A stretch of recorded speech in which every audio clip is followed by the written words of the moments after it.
Yo, yo, yo, you guys know what it is. Actually, let's get right into it. What's going on, Doctor guys?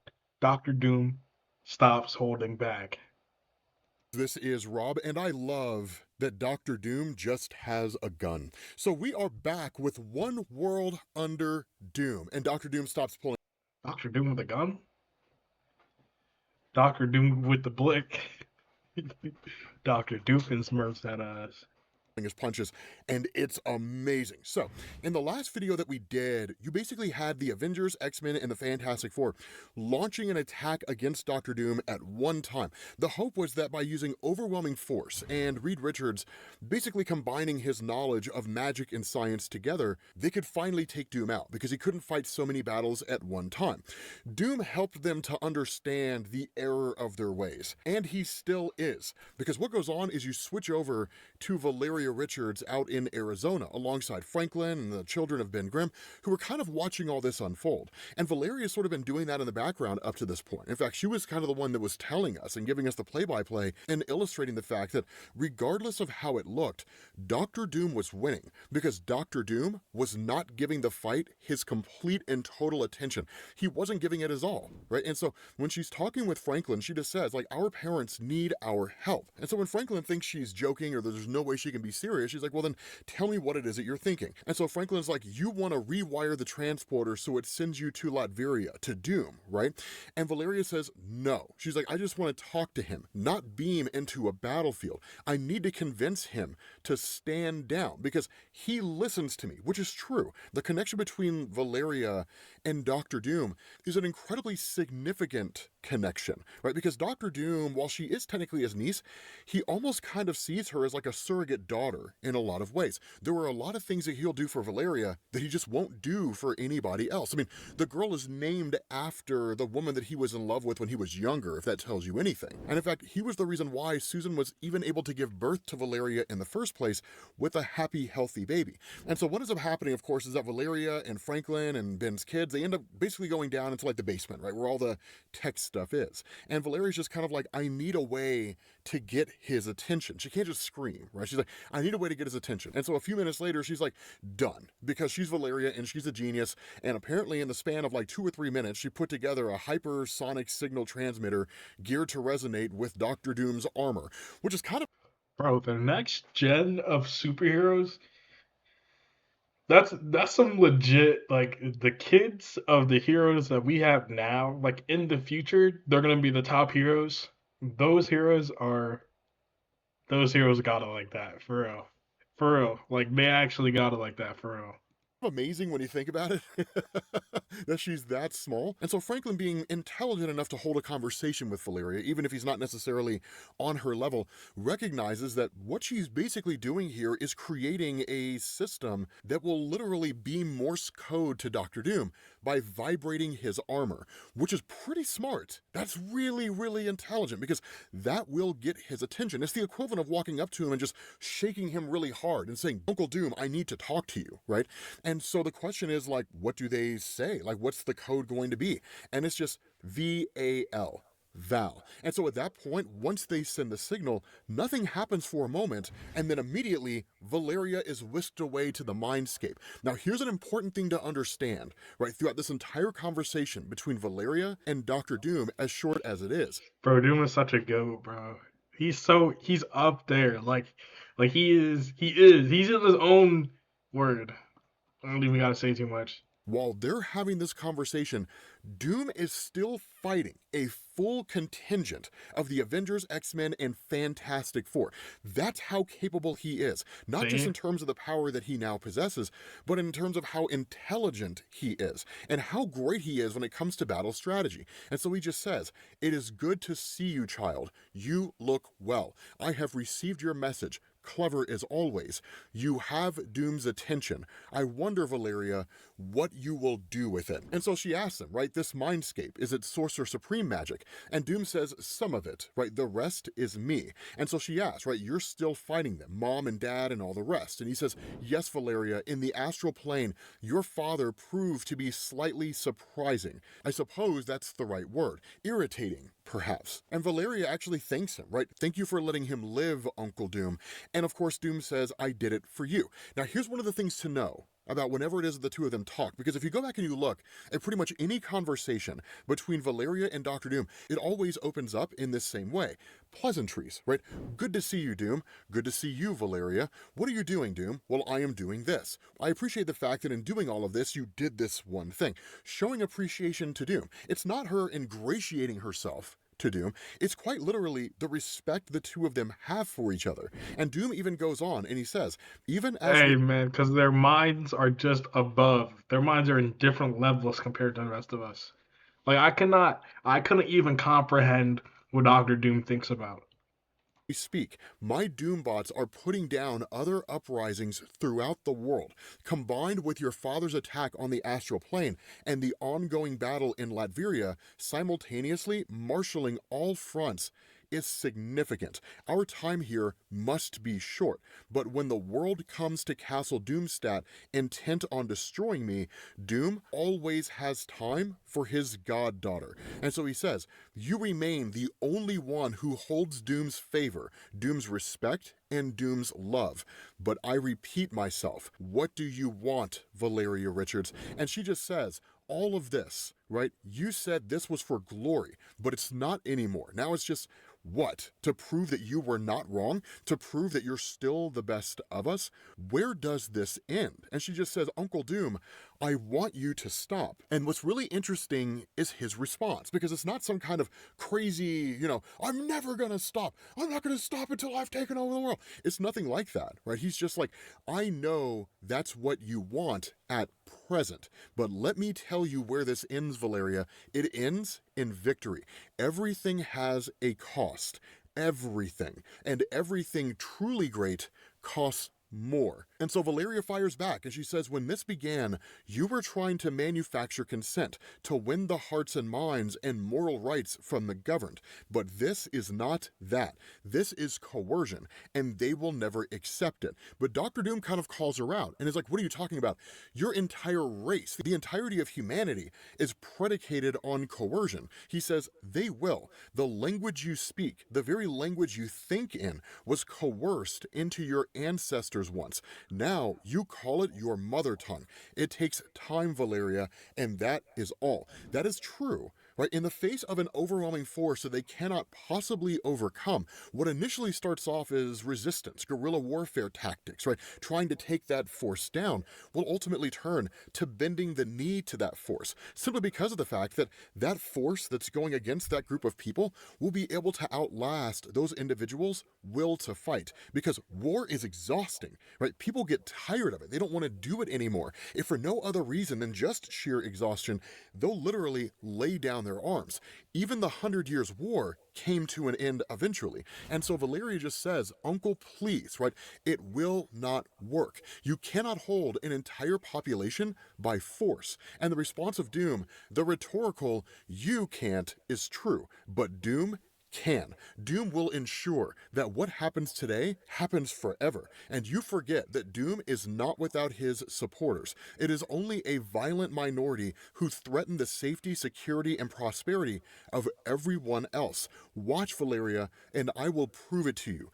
Be well. We will speak soon. And he literally teleports her back and then modifies his armor so that her device will not work again. But there is truth to Doom's words, right? Despite all those regular people out there who rejected the idea that Dr. Doom was actually channeling his own magic and expanding his own magic, basically using the life force of his own Latverian citizens, despite the fact that they despised that, at the end of the day, they didn't take up arms against him. They never actually did anything to engage in conflict with Dr. Doom. Instead, it was all the superheroes jumping in, by the power of good guys, I am offended on your behalf, and like that's it, right? It was just superheroes fighting on behalf of the average person, but the average person chose not to do anything, and that seems to be what Dr. Doom is banking on, right? If they really hated me that bad, they would have tried to take me out on their own. They didn't. so they don't want to. And so at that point, you switch back to the actual Latverian conflict itself. And of course, Maria Hill being here says, okay, right, it was an impressive effort,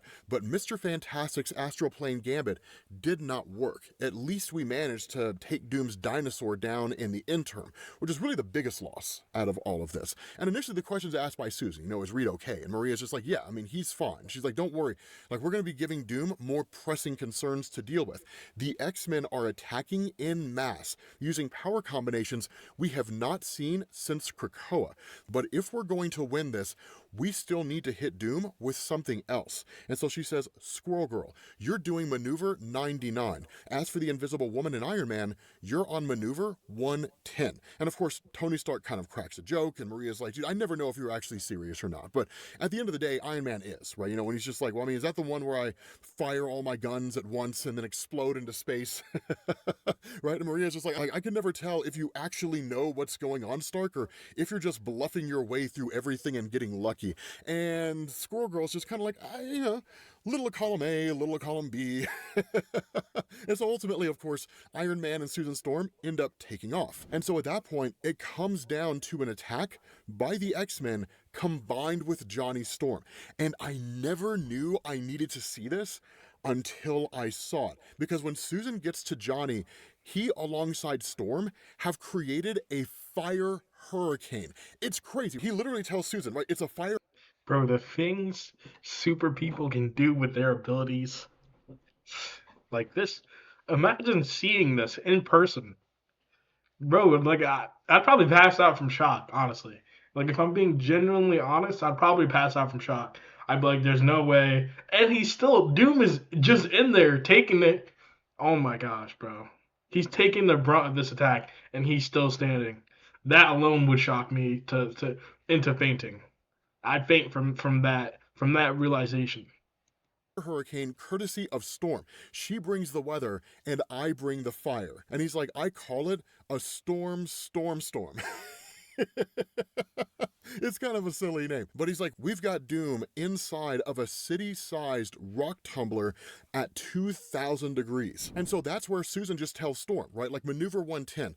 I bend all the energy Tony can produce into an infinite loop and then hit Doom with all of it at once. Cyclops, if you care to join. And Cyclops is like, with pleasure. So quite literally, Susan Storm bends the optic beams of Cyclops. She controls those optic beams. So for those of you guys who asked the question, could Cyclops ever defeat the Fantastic Four? There's the answer to your question. The answer is no. It's pretty dope to see. And so in the midst of all of this, we switch back to Dr. Doom, and he says, my armor is immune to Iceman's temperature manipulation, so he falls back to attacking me indirectly with airborne ice, cooled nearly to absolute zero. And the Thing and Beast, as always, living up to his nom de plume, can think of nothing more effective to do than to throw rocks at their betters. And of course, now comes Dr. Storm, bending her allies' energy, but I am Sorcerer Supreme. I am Emperor of Earth. Even a week's worth of their powers hitting me in a femtosecond would be insufficient. It is all so petty, so cheap. Bro, I just like his temperament, bro, his aura, everything about him. He's just so cold. He's just he's cold. He is the ice straight from the freezer into your hand, bro. He's different, bro. He's different. So intolerable. I have perhaps permitted mutants their powers for too long. It seems those who stand against me have forgotten something. Anything an X-gene expresses can be unexpressed by one with mastery supreme of chaos magic. And just like that, he shuts down the powers of all the X-Men. Just shuts them all down, like in an instant. They are all powerless. Wolverine starts aging, his beard starts growing at this accelerated rate. Iceman's ice form literally starts to melt away. It's absolutely bonkers. And so Dr. Doom descends down onto everyone else and just says, you claimed you could hold me for a moment, Aurora Monroe. That moment appears to have passed. And where Susan Storm calls him a monster, he just says, not monster, Dr. Storm, Emperor, and the next time we meet, you will address me as such. What I have done to you mutants is temporary, unlike what the Scarlet Witch once did. When you leave this battlefield, your powers will return, where they will then be joined, I trust, by the knowledge that they only exist at Doom's pleasure, which is just one of the hardest lines that I think I've ever heard. Like that, right? He brings it all. Bro, honestly, bro, like I said it already, bro. Doom is just, he's the GOAT. He is the GOAT, bro. He's the Emperor of Emperors, bro. He is Kingdom Come Doom. He is everything, bro. To a standstill. And so he just says, the powerless X-Men cannot prevent their forced retreat. Already, I am winning. And then her. Because out of nowhere, Squirrel Girl pops up. And you guys know what happens when Squirrel Girl shows up, right? Whenever Squirrel Girl appears, historically in Marvel Comics, it means whoever she's fighting loses. It usually happens off panel, but they lose. But don't worry, Ryan North doesn't do us dirty, because he just says, Doreen Green, the unbeatable Squirrel Girl, a world's army has fallen against me, and you expect your attack alone to succeed. You are a fool. And of course, that's where she just says, like, I don't think so, but we can talk about it later. And she's like, you know what else I am? Maneuver 99. That's the one where I'm a big old distraction from what's going on behind you right now by the mighty aspirants of the first firmament, because this leads to the other half, right? The other contingent, because at that point, Dr. Doom says, I left Richards alive, barely. He should be unable to fight, unable to attempt to combine his science and sorcery. And then I see it. Every hero who can produce energy does so, and Susan bends it all toward the shattered hammer, Stormbreaker, and Reed Richards is magically imbuing all of their abilities into a single item. It is unprecedented. And so at that moment, Ben Grimm reaches down and picks up Stormbreaker. Now, here's the funny thing about this. He says, would you look at that? Right, it turns out Aunt Petunia's favorite blushing blue-eyed nephew is worthy after all. And he's like, this is for messing with me and my family, Vic, and I know you know what time it is, right? And literally takes the business to Dr. Doom and clocks this guy with this hammer and sends him flying, right? Sends this dude flying, like, for a moment. Because at that point, Iron Man is like, did we win? Did we take him out? And Susan is just like, no. No, I don't think we did. And that's where Doom just says, you come at me with... Hey, but in all fairness, it is Doom though. So like, good attempt. You know that the effort there, A for effort, it was good. But it's Doom. all the strength, trickery, and hope that you can muster, naively expressing them to carry the day. But the day won't. Heroes, they never could, for Doom answers you with his will. And he says, this is it, my ultimate victory. And to ensure it stands eternal against magic, against time travel, against trickery of all kinds, I do what I have always planned to do. And I transform this moment, forging it into a fixed point in time. Now, we'll talk about why that matters here in a second. But he says, what has happened will now always happen. It will not and cannot be changed. I bend time, bend causality itself to forevermore and indelibly inscribe my eternal achievement onto the very fabric of the cosmos. And then I use my assailants' own innovation against them. All my magics, all my powers, I feed into my armor. None but Doom could ever keep them in check. Now, here's an important thing to know, right? When Doom talks about literally locking this moment into the time stream so it can never be unlocked, magic probably has a part of that, but this is really more predicated on the nature of Dr. Doom's ability to time travel. One of the lesser known elements of Dr. Doom's lore is his time platform. A lot of people know he has it, but a lot of people don't know what makes it unique. Whenever Reed Richards travels back in time, when anybody else in the Marvel Universe travels back in time, Doctor Strange, right?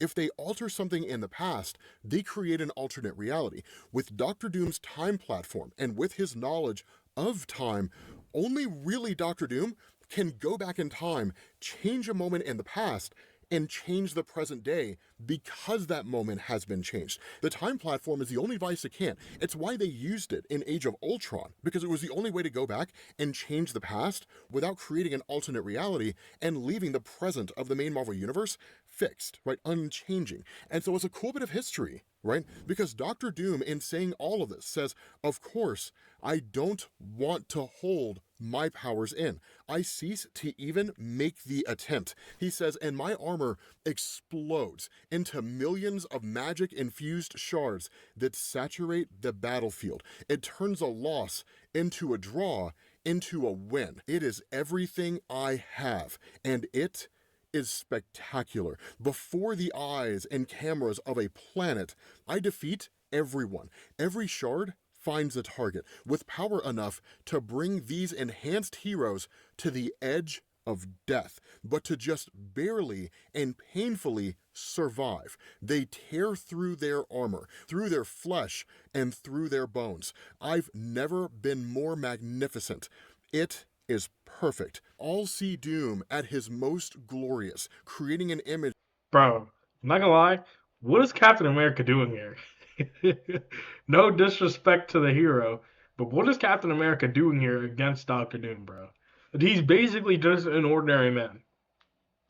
Like at this point, like he's basically an ordinary guy, your casual guy walking down the street on a Saturday.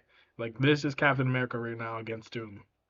That they will carry with them forever. And he says, without armor, my face is exposed, but I still have enough magic to hide it from the same world that I address. And he says, witness how these poor souls live still, because today, Doom permits it. Doom is wisdom, yes, and Doom is strength, but Doom is also mercy, and even the dullest of animals understand pain. Thus, Doom has hurt these misguided heroes as no one else could, grievously. I give myself a restored mask, a new beginning. And he says, in fact, these creatures have learned, should they ever resume their attack, Doom will not be this charitable again, and each will be forced to make reparations. But then suddenly, he's interrupted because there was someone on the battlefield that he wasn't expecting, and they address him as Uncle. And he turns around and he just says, who dares?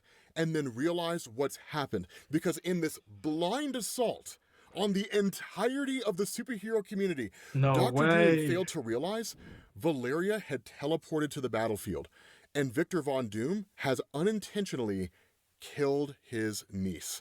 With that being said, guys, we're going to bring this to an end because the real question you have to ask, And it's a fixed moment in time. So he can't undo that.